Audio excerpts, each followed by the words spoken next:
Hello, everyone. Good afternoon and welcome, one and all. Today we are celebrating. We have much to celebrate.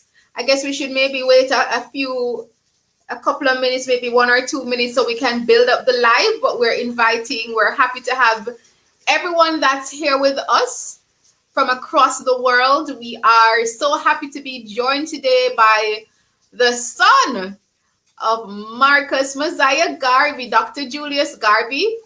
So just continue to share this link as we continue to build up the live. I am Tamara Mckayle. I am a television and radio presenter and producer in Jamaica, and I'm so grateful for the community, the global Pan-Africanist movement that reached out to me and asked me to share in the experience here this afternoon. It is indeed a momentous occasion, and we have much to celebrate. So if you are wondering what is it that we are celebrating, what is it that we are observing today?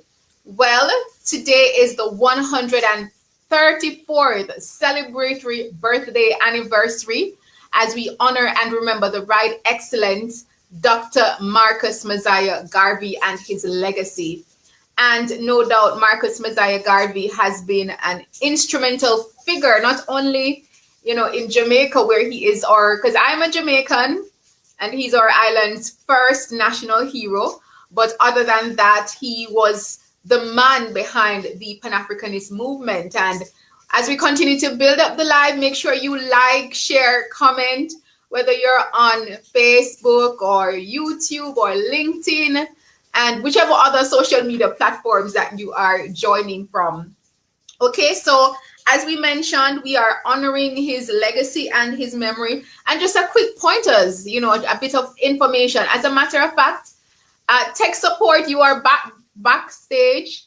Can I get to see the comments? Because I would love to ask a question while, as we start. Can I see the comments that persons make, whether from the different social media platforms? Just checking. Yes, you can see the comments by clicking on the comment section, and then you can be able to display them. Okay, awesome. All right, so I want a bright spark to tell me what year was Marcus Mosiah Garvey born? And you should pick it up because I mentioned his birthday celebration. So post that in the comment section. Let me see if you are listening, if you're attuned with your history. Yes. I'm not seeing the comments yet. I'm wondering if I'm missing it. Or I should go over to LinkedIn. Anybody at all can comment. Okay, hold on. Let me click on show comments. Okay, I'm not seeing any comments yet. Let me ask the question again. On what date was Marcus Mosiah Garvey born? It says click on a comment to show it on live stream. So I'm not sure if we've had enough persons yet. I'm seeing a private chat. Let me click on that. Not seeing the comments rolling in yet. So, but I'm definitely seeing viewers tuning in. So I guess you're all shy. So we're going to wait a little. We're going to continue the discussion. And I guess as we continue, when the bolder persons come on. Okay, so I understand from tech support, we're having a bit of technical issue. So we'll continue. The question was on what day or what year was Marcus Mosiah Garvey born? I am seeing likes, I'm seeing some loves, and I'm seeing more people join the live. So let me just state it. We'll ask another question later on because nobody has responded yet to that question, but we're having some tech support. So it seems as if persons are answering, but I'm just not seeing it on this back end here. Well, he was born on August 17, 1887, right? And that is why we're celebrating his 134th birthday, right? And of course, he was a political leader. He was a publisher, journalist, entrepreneur, orator. He was the proponent of the nationalism and Pan-Africanism movement. And of course, he was born in Saint Anne, Jamaica. And I have some much more in terms of his historical background. But without further ado, I'm going to let his relative, his blood relative at that, be the man of the hour or the half hour, how long he chooses to speak for. So let us, ladies and gentlemen, boys and girls from wherever across the world, whether in Jamaica or Africa or United States or whichever country you're tuning in from, welcome. And at this time, we are delighted to have with us our special guest, Dr. Julius W. Garvey, MD, OG. He's a thoracic surgeon. Still don't think I'm pronouncing that word correctly. Thoracic virgin, yes, surgeon, and he's a medical professor. I'm having a bit of tongue twister here, not sure why. But yes, so Dr. Julius W. Garvey, MD, OG. I know the MD means that he's a medical doctor, and the OJ is a national honor that is bestowed upon Jamaicans, and that means that he has the Order of Jamaica, which is a distinguished honor. So without further ado, let us all give a big round of applause and welcome him as our special guest here this afternoon. Hi, Tamara. So I'm seeing the likes and the thumbs up. Keep them coming. Hi, Dr. Garvey. Welcome. Thank you. Thank you for having me, Tamara. It's good to be here. Can you pronounce what kind of surgeon you are? Because I was having a bit of tongue twister there. Well, it's cardiothoracic and vascular. Oh. And what thoracic means is chest, cardiac means heart, vascular means blood vessels. So that's wow. Amazing, amazing. So thank you so much for joining us. So this is indeed a special occasion. Had your dad been alive, he would have been 134 years today, which would make him perhaps the longest living person if he was alive. Well, actually, he's still alive. He's here with us. He's watching you. That is right. Garvey lives. That is right. I love that. He lives through his legacy, his work, through you and so many people. So we are jumping right into, our discussion today, and we invite you just to, share with us the importance and the role of celebrating and honoring your dad, not only on his birthday, but moving forward. Well, in honoring, Marcus Garvey per se, we're honoring ourselves because Marcus Garvey, in some sense, was, in a very real sense, was our savior at a time when we had been enslaved, and we are also then being colonized. As you mentioned, he was born in 1887, and slavery ended pretty much, let's say, 1838 in many places. And the colonization process started in 1884, 1885, with the Berlin Conference, when the Europeans and Americans sat down around a table and divided up Africa. And of course, the Caribbean was part of the British Empire. So he was in the middle of colonialism and, of course, post-slavery, where as a people we had been, brutalized and dehumanized over a period of at least 250, 300 years. So everything had been taken away from us, not just our names, but our history, our culture, and all of our traditions. So here we are now basically having to answer the question, who am I? Post-slavery. Who am I with these people who simply at that time were running the world, so to speak, and telling us who we were and telling us that we were inferior. So Marcus Garvey knew that we were not inferior, and he knew that we were Africans. He knew that we were the first people 200,000 years ago, Homo sapiens sapiens. He knew that we were the first civilizations in Nubia and in Kemet, which people call Egypt and was called Ethiopia back in the day, so to speak, the land of dark-skinned people. So he knew those things, and he knew in our history very, very well, because he was, despite some people say he wasn't educated, he was self-educated. And that was better than having a PhD from the university of these people that miseducate you. So he educated himself and chose what he needed in terms of the correct information. He sought it out. He read voraciously. So with that in his mind, he conceptualized that he would try to redeem, as he called it, the redemption of Africa. He would try to help to reconstruct African civilization and the basis of it, which is the people, in terms of our own consciousness. So he was the father, if you will, of Black consciousness or African consciousness. He gave us that identity which we had lost or had been taken away from us. And the other thing that he gave us, apart from that consciousness of ourselves, self-identity as Africans, he gave us the consciousness of ourselves also as a nation of African people, not just as individuals, not just as Jamaicans, or Trinidadians or Americans or what have you, but as African people wherever we lived. We were one people, Africa for the Africans, those at home and those abroad. So I think those are two basic principles that we can start out with. One, self-identity as African people, and then a collective identity as a nation that has a history, a culture, and traditions equal to, if not better than others, because we certainly have the oldest civilizations. Wow. You're making some very, poignant and vital points there. And if you're just joining us, we are happy that we have with us Dr. Julius Garvey, of course, the son of Marcus Mosiah Garvey, as we celebrate his 134th birthday today. And we're looking at his life and his legacy. And he mentioned some crucial points now in terms of African consciousness and, realizing who we are as a people, knowing our identity, because unfortunately we would have lost that, due to, unfortunately, the ravages of slavery and colonialism. So that was one of the legacy of Marcus Garvey, and one of the things that he really did through his work, and his life and his story continues. So I also host this radio program, and this morning, you probably know the host, Dr. Garvey, Ron Mouchette.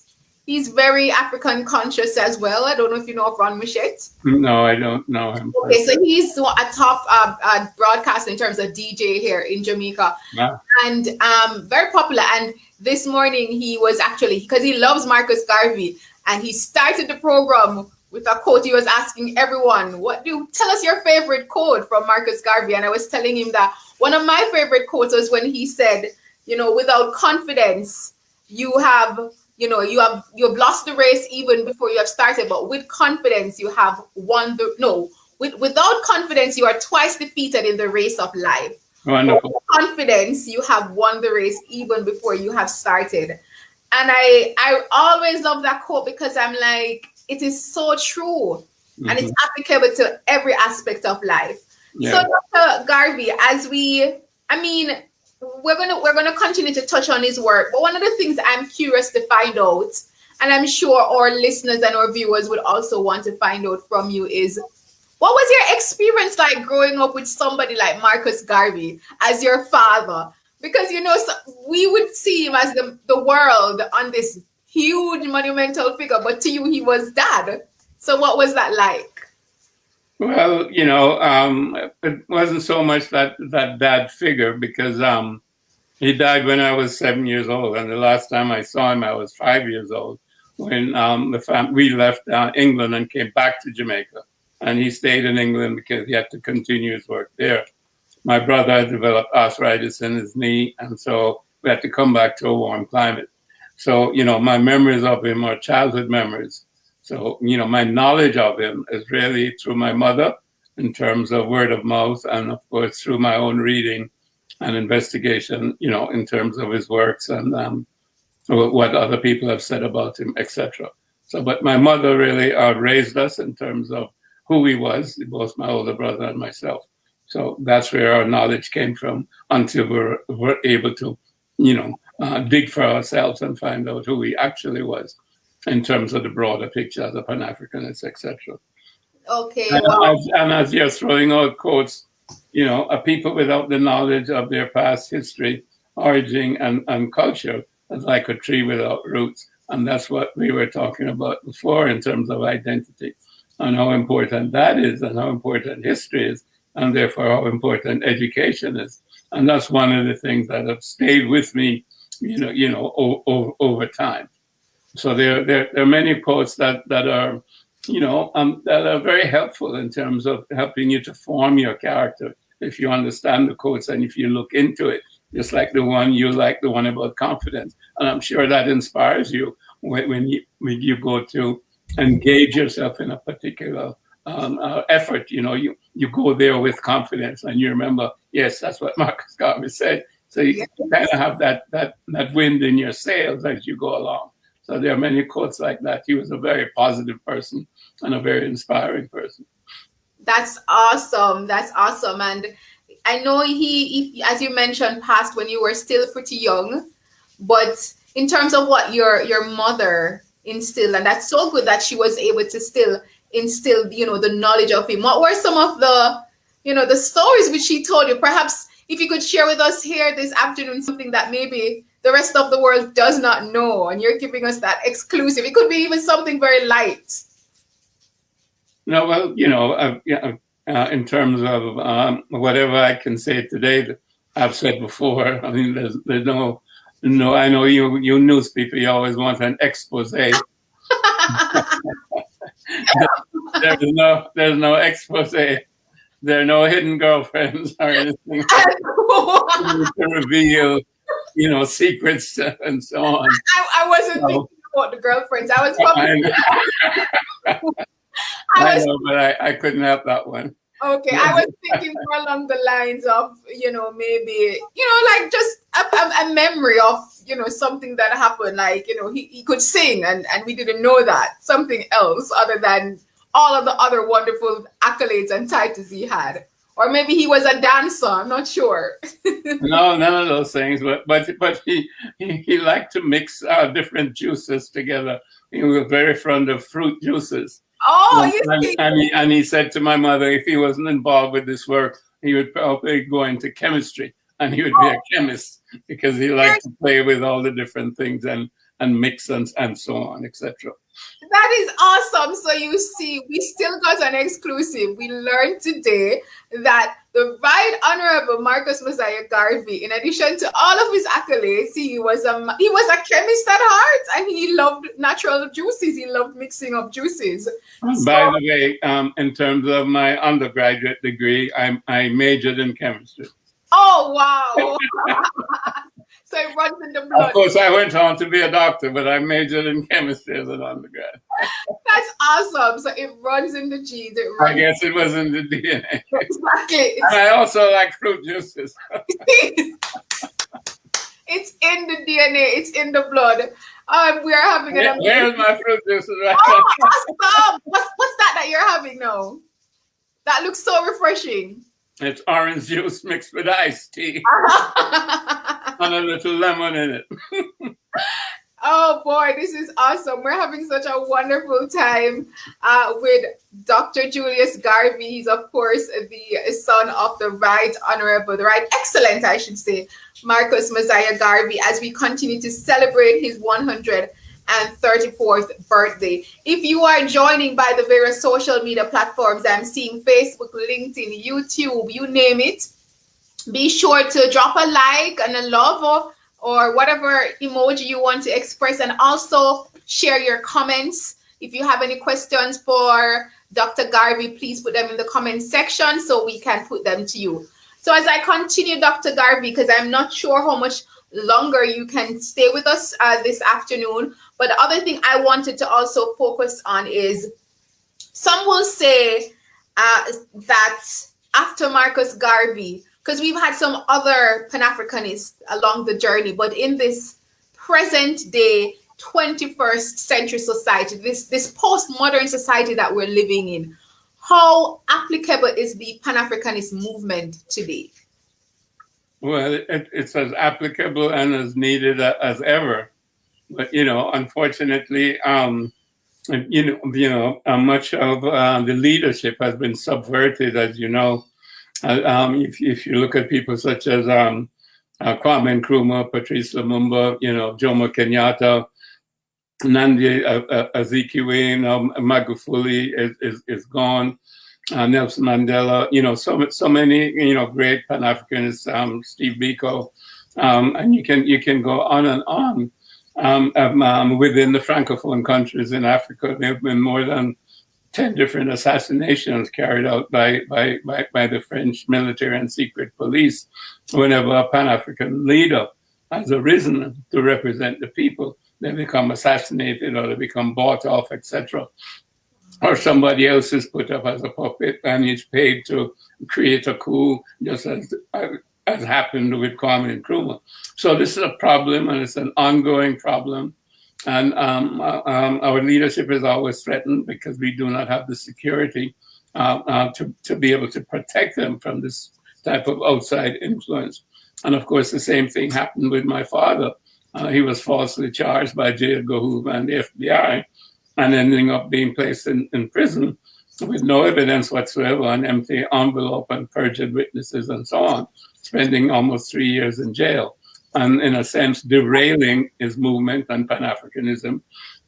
And then we saw that with Malcolm X in terms of the assassination. We saw it with Martin Luther King in terms of his assassination. We saw it with the Black Panthers and so on and so forth. So we've seen it, over the last 100 years systematically, that our leadership has been, if to use a simple term, decapitated, if you will. You cut off the head and everything else follows, so to speak. So that is an ongoing problem. But Pan-Africanism is obviously still relevant because that's the only solution. Our nationhood, a United States of Africa, a government that represents, 2.1 billion people or whatever the number is at the present time. It may be 2.3, but that's, like the second most populated nation in the world. So we have to have that position of power within the international sphere. So we have to keep struggling and we have to keep fighting. And Pan-Africanism is a philosophy, socio-political and economic. That is so true. And you raised some very vital points there just now in terms of, the struggle and the fight, and the fact that even with leaders being, rising and then being cut down, so to speak, and others being implemented to kind of stall that process and that progress. So that's a very much, it's a challenge. But at the same time, how is it though that we can make that movement and the legacy of Garvey even more dominant in an age of social media where, people are so much more into entertainment than sometimes even looking at the fact that we should liberate ourselves and, that kind of taking in that kind of information. How do we reach people now? Well, you're right that the technology is there. Whether it's social media, it's the internet, it's smartphone, it's all the apps, and we have enormous technology. Marcus Garvey had his speaking voice, and he had a newspaper, and he was able to reach more than 6 million people in terms of a following and organizational structure around him. So shame on us if we have all of this technology and we can't unite 2.1 billion African people around that and create our own independent platform separate from Facebook, etc., and all these other people who can censor what we say and what we put out, for our public, meaning African people. So it's up to us, and that's the challenge. And, one of the problems is that we're constantly bombarded by negative propaganda in terms of the media. We don't control the media. Most of the media that we have and we use, we don't control it.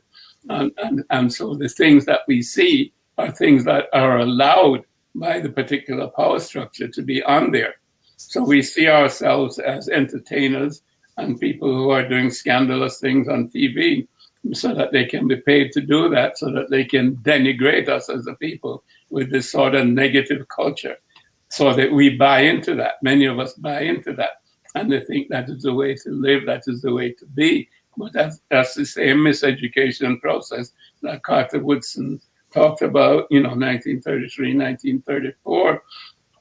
If we believe the same things as the people who have oppressed us, then all we have done is we have joined them. We have not really freed ourselves. And as you know, Marcus Garvey said back in 1937 that, we must free ourselves from mental slavery, because others will help us free the body. None but ourselves can free the mind. So that's the challenge today, to free our minds. Wow, that is so true. I mean, that is a challenge today. The bodies have been freed, but the minds, and I mean, it was something that Marcus Garvey preached. It was the words were used by the great reggae legend Bob Marley in his song, emancipate yourself from mental slavery. None but ourselves can free our minds. Yes, I'm not a singer. Oh yeah, you have a good voice. You should try. Okay. Yes, but his work and his legacy profound. I'm here looking at one of the comments from Niak Apoyo Jr. or Apollo Jr. And he says, we truly celebrate the Pan-Africanist. And I'm seeing a gentleman here from Africa, Nigeria. Well, Nigeria, Africa, that is. Welcome. Thank you for joining. And let me show this comment from Carmela Walker. And Carmela says, happy birthday. Thank you for being thumbs up. And she puts the hand claps emoji. So if you have your comments, make sure you put your comments and they will be able to be shown on screen as we continue to observe while we celebrate the life, the legacy of Marcus Mosiah Garvey, the Right Excellent Dr. Marcus Mosiah Garvey's legacy. And of course, we honor and remember him. Today would have been his 134th birthday. He was born on August 17, 1887. Okay, so I don't know if anyone wants to quickly answer a question, but I'm not seeing a lot of comments. Oh, I'm seeing another comment. Let me show this. This is from Ayojedi Victor. I'm not going to even say his last name. Let me try it. Boloronduru. And he says, insightful webinar. Thank you so much, Ayojedi. Thank you so much. If you do have any question, Ayojedi, please be sure. We don't always get access to Dr. Garvey, so let's make hay while the sun shines and ask him any questions that you might have. I just saw that there was a comment from somebody in Nigeria. And Adojedi, he may be from Nigeria too, I don't know. But I was on Arise TV, which is a Nigerian TV station, this morning at 11:30 my time. So, we're all over, so to speak. The celebration of Marcus Garvey is taking place in many countries. Yeah. Many countries indeed. Thank you so much. And I'm seeing another comment, Ibrahim Afolabi. Happy birthday, Papi. You will always be celebrated. That's right. I think those are a lot of West African names. Interesting. In terms of the names, awesome. Yes. Very awesome. So we welcome you, everyone, to this webinar. We welcome you to share as we celebrate the life and legacy of Marcus Mosiah Garvey. Oh, yes, and I'm seeing tech support saying that the person earlier was from Nigeria. So you are indeed correct. You know the names very well in terms of the pronunciations. Okay, so and next thing about, in fact, let me, as I speak, I mention some quick facts. So we also know that in August 1920, the Marcus Garvey, through the Universal Negro Improvement Association, it claimed 4 million members and held its first international convention at Madison Square Garden in New York City. Before a crowd of 25,000 people from all over the world, Marcus Garvey spoke of having pride in African history and culture. Many found his words inspiring, right? And and that's an amazing thing that he did there. If you've been to New York, you know how big Madison Square Garden is. I love it. So, I mean, he has indeed a fine legacy. All right, so Madison Square Garden was overflowing. They couldn't hold the capacity of the crowd. So there were people outside. And that was the first day of the convention.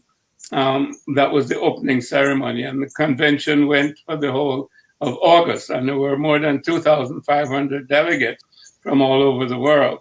And that was when they deliberated at that particular time and came up with the rights of the Negro peoples of the world, which was a charter, very, very much like the Magna Charta that the British had, several centuries before. But that was our Magna Carta before the United Nations had any sort of Human Rights Charter. Marcus Garvey and African people had our Human Rights Charter, meaning the rights of the Negro peoples of the world. There were, 54 different statements of the rights and what we expect and what we were going to do.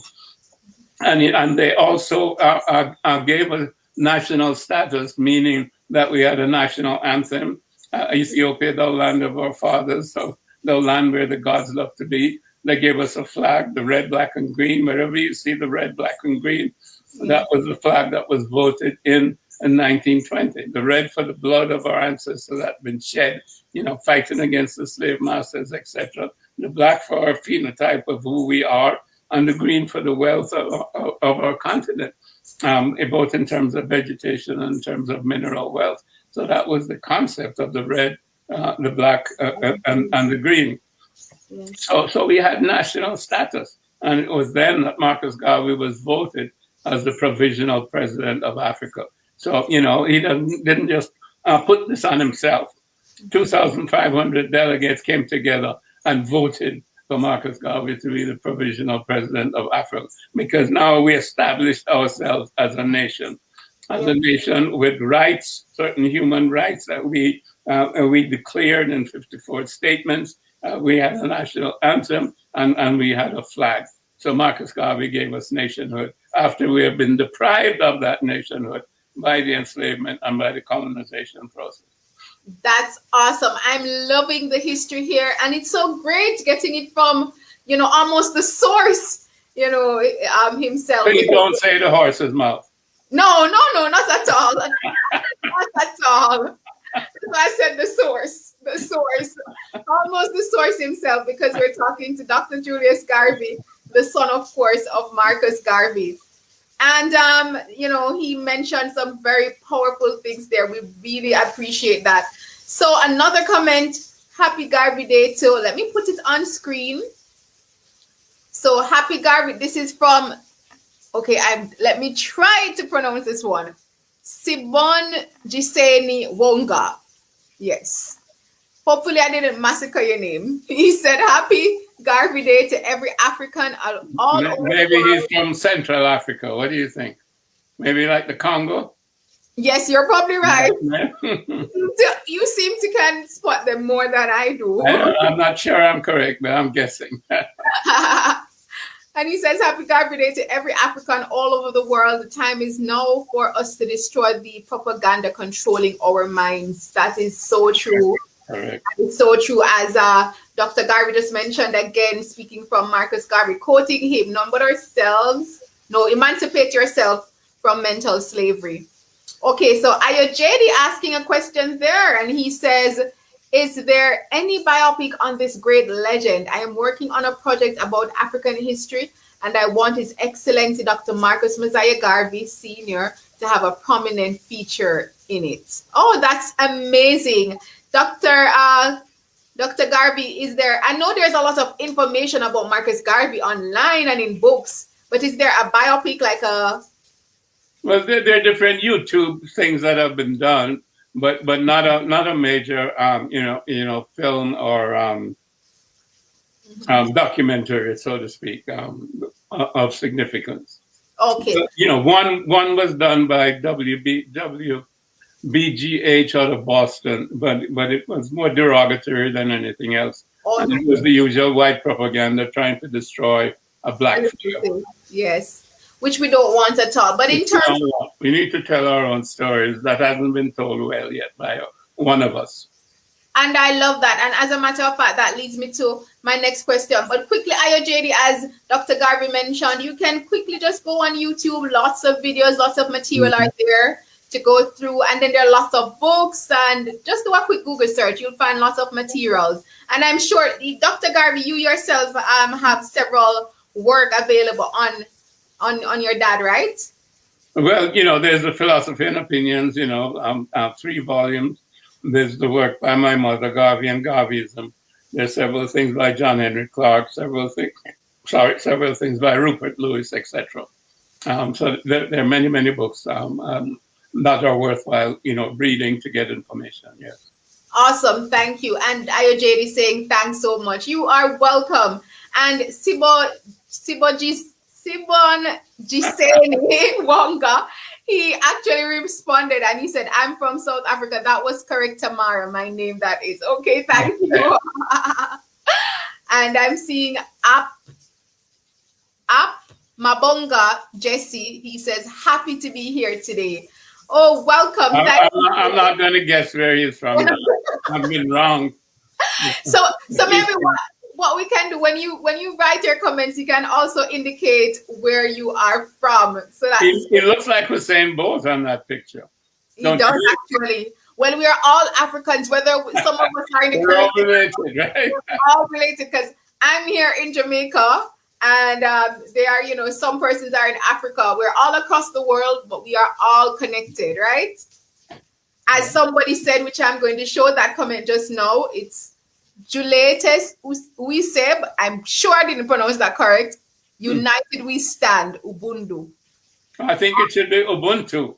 Yes, because I think it's Ubuntu. Ubuntu means together, united. Absolutely. Yes, because you are, I am. Because I am, you are. Yeah, we are. Lovely.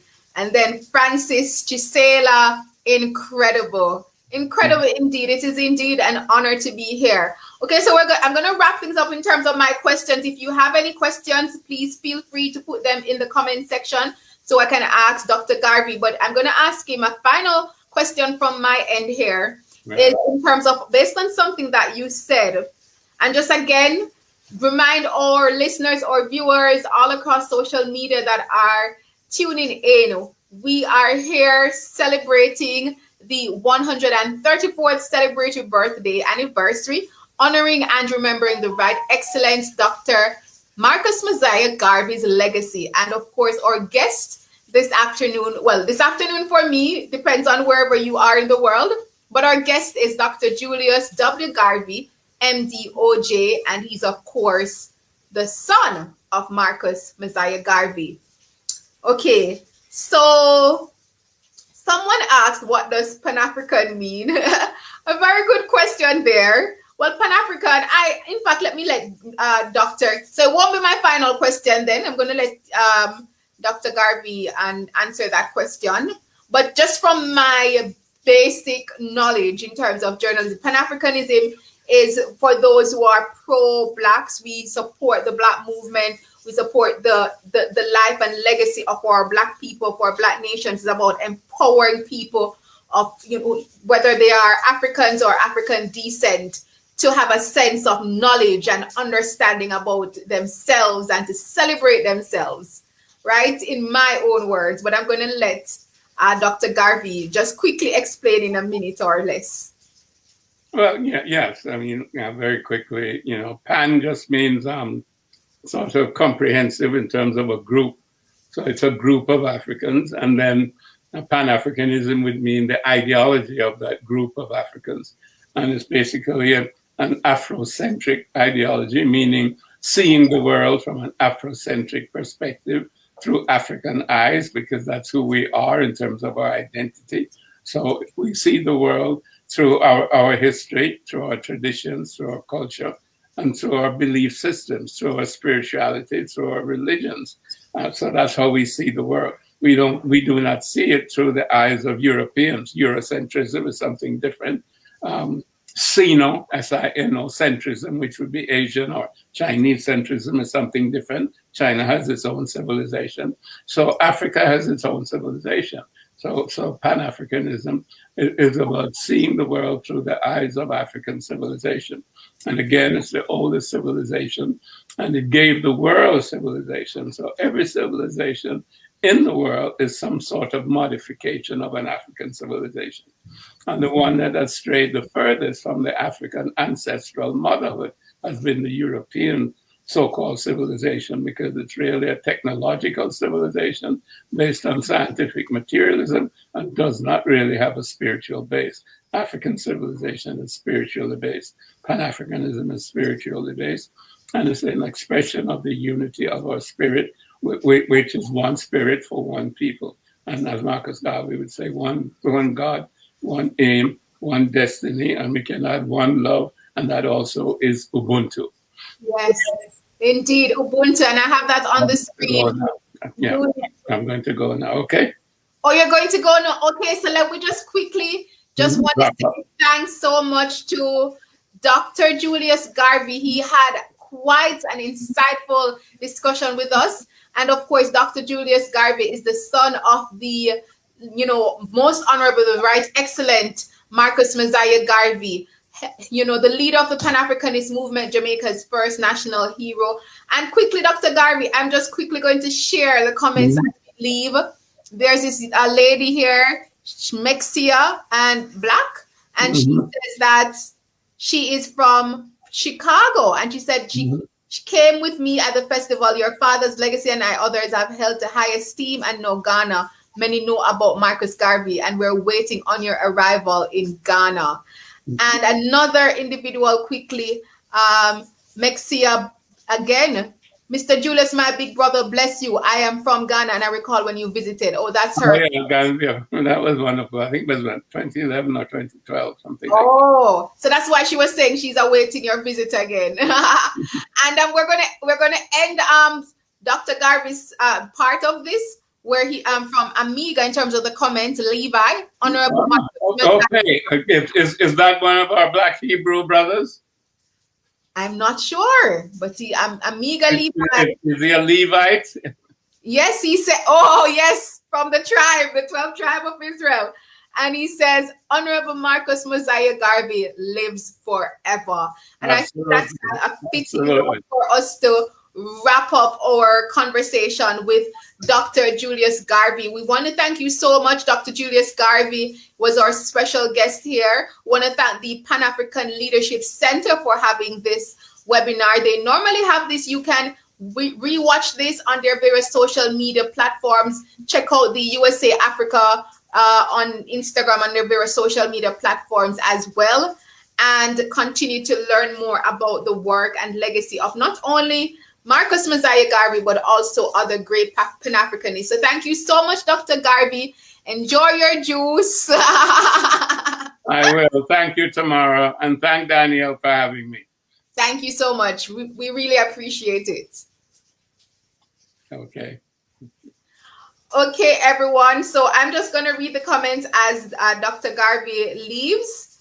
He's going to be leaving, and we want to thank everyone for joining us. If you can feel free to share this link so that others who may not have tuned in can watch.